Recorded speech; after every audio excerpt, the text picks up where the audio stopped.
Now let's discuss the properties of arrays. But first, to review, we know that an array is a contiguous block of data. We know it's stored the same way in RAM. It's stored as a contiguous block of data. Now with any data structure, the two most common operations are reading to the data or writing to the data. We're going to first handle the simple case, which is reading the data. Let's suppose we want to read the first element of our array. Well, as a programmer, we have an array. Let's say we allocated it by calling it myArray. So this is a variable that we have.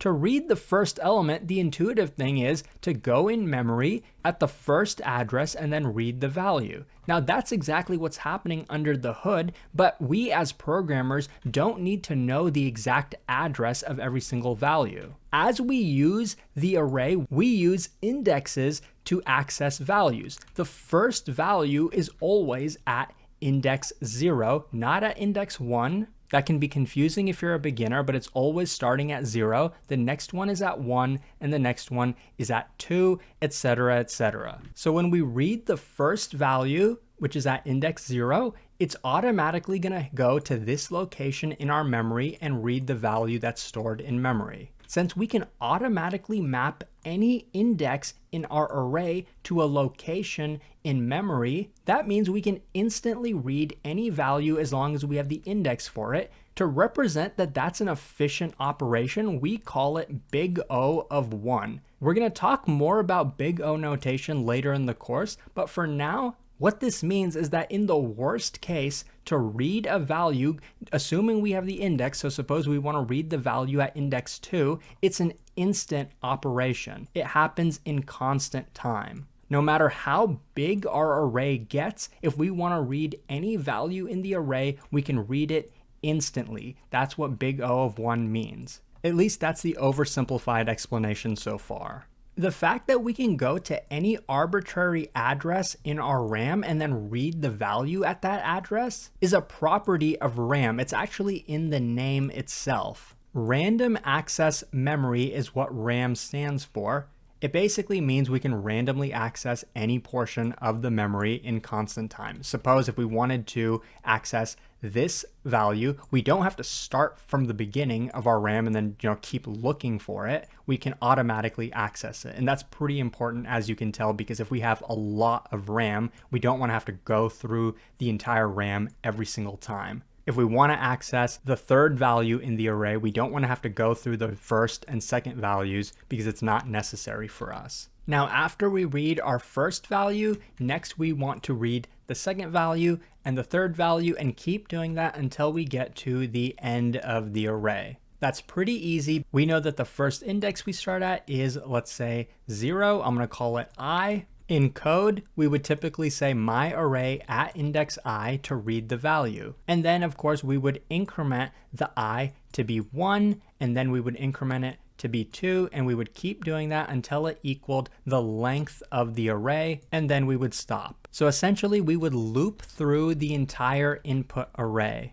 In most languages, you can do so with a for loop or a while loop. Now, while this might seem really simple, the ideas that we're talking about now are going to be the building blocks for very advanced algorithms we talk about later in the course. So we talked about reading from an array. Now it's time to talk about writing to an array, which is going to bring us to an important properties of arrays, which is that they're of fixed size. In this case, we declared an array of 3 values. It's fixed size. Suppose we want to add a 4th value to it, let's say a 7. Well, taking a look at our model of memory, so the simple thing to do would just be add a 7 in memory, but we have to make sure it's contiguous, so we would do so only at address 12. So then we have an array of size 4, and it's still contiguous. This seems like it might work, but the way RAM works, we don't always get to decide exactly where we allocate our RAM.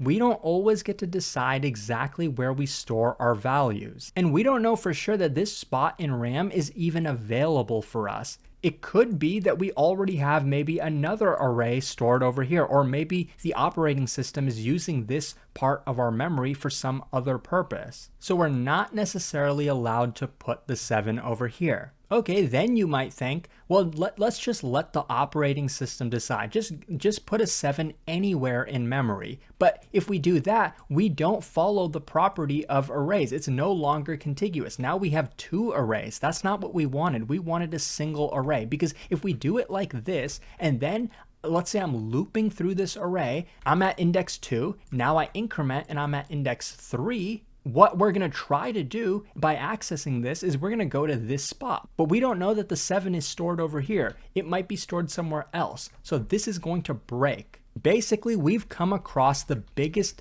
limitation of arrays, at least for static arrays, which is what we've talked about so far. Static arrays basically mean that they're fixed size arrays. So before we continue to discuss the limitations of static arrays, I do want to mention, if you're used to a programming language like Python or JavaScript, you might have never come across this limitation because those languages don't really offer static arrays. You never have to worry about running out of space when you're using an array. And that's because those languages usually offer dynamic arrays as the default, which we're going to discuss later on. So suppose we allocated an array of size 3. Initially it's empty, but there has to be something stored here. And usually by default, languages will initialize it to be all 0, or sometimes they won't initialize it at all. And sometimes there can just be some random values here, like just some random arbitrary values that we didn't even put there. So initially we have some space. Let's say we start adding values to it. We add a 5, that puts a 5 in memory. We add a 6, that puts a 6 in memory. We add a 7, that puts 7 in memory. Now we're allowed to remove values, but when we say remove, we can't actually delete this in memory. We can't deallocate that with a static array. When we say remove a value, we're basically saying we're going to overwrite it by putting, let's say, 0 in that case. And we would say that this value is no longer relevant. We have a 0 here. We only care about these two. This is still in memory, but we don't care about it. And we can, remove all the values in a similar way. But what we can't do is add a new value. By the way, as we add a new value to the end of the array at the next empty spot that we're keeping track of, it's also going to be an instant operation because we know this is index 0, this is index 1. We want to write to this position. Therefore, we know instantly that we're writing to this position in RAM. So writing to any position is also a big O of 1 operation. It's constant time. We can think of it as an instant operation. Similarly, removing a value is also as efficient as big O of 1. It's a constant time operation because what we're really doing is just going to that position in memory and Xing it out. We could be replacing it with a 0 or a -1 or something like that. We're not actually deleting it, but we're overwriting it. So these are the efficient operations with a static array. So we have a couple values in our array, and remember, these are ordered values. The 5 comes before the 6. We know that because of the way the indexes work. So let's say we wanted to arbitrarily insert a value into the middle of the array at any position in the middle of the array. By that, I mean any position in between these values, at the end of these values, or at the beginning. We know inserting at the end is always efficient because we're inserting into an empty spot. If at least there's one available. We're assuming that there is space available. That's efficient. That's O of 1. But inserting at any arbitrary position, like the middle or at the beginning, is not going to be efficient because let's say I want to insert the value 4 at this position. Now, it's easy enough to overwrite the value with a 4, but then we have a 4 and a 6. What we actually want is to have 4, 5, 6. We could put the 4 over here because that's efficient. It's O of 1 and there is space there, but that doesn't achieve 4, 5, 6. We have the elements out of order. With arrays, including static arrays, the order of the values does matter. So for us to insert the 4 over here, we first have to shift the 5 to the next position. But if we shift it over here, we're going to get rid of the 6. That's not what we want to do. So before we shift the 5, we have to shift the 6, and then we shift the 5. In other words, we're going to take the 6, it's at index 1, but we're going to set it to be index 1 plus 1, meaning it's going to be at index 2. So the 6 is going to go there. The same thing with the 5. It's going to go at index 0 plus 1, which we know is 1, so it's going to go here. Only after we've performed this shifting are we allowed to put the 4 over here. There's space for it now, and we preserved the order of the values. The downside of this is we couldn't do it in a single operation. We had to move every value in the array. In this case, we only had 2 values in the array. But imagine if we had a really long array and it was all filled with some values, and we wanted to insert a value at the beginning, then we'd have to take all of these, shift them, and then we could insert the new value. This is not very efficient. That's what I'm getting at. We call this a big O of n operation. N in this case refers to a variable, and in this problem, n refers to the number of elements in the array. We can call that the length of the array. Length meaning the actual values we have, not the size of the array, but the number of values. And I've been using big O, but what it actually means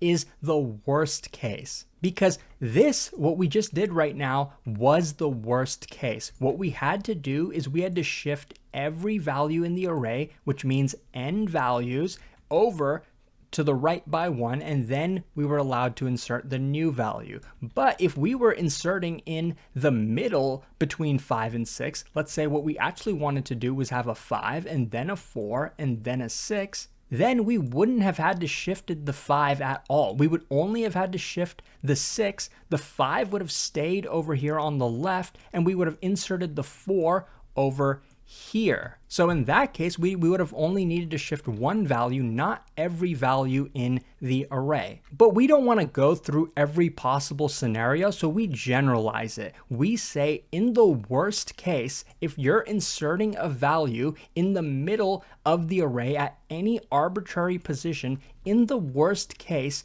we might have to shift every value. We might have to shift n values. So in the worst case, the time complexity is going to be big O of n. And the exact same thing is true if we're removing a value at any arbitrary index. When I say removing, I'm not just saying, replacing it with a 0 or something. I'm saying I want to pretend like this doesn't exist anymore. I want the first value to be 6. In that case, we would do something similar, but we would take the 6 and then shift it to the left by 1. So we would say 1 minus 1 is going to be 0. So we're going to put it at the 0th index. 7 is at index 2. We're going to take 2 minus 1, which is 1, and we're going to move this to that index. In the end, we're left with a 6, 7. Technically, the 7 from over here would still be there, or we could have replaced it with a 0, or we could, do something to pretend like it doesn't exist.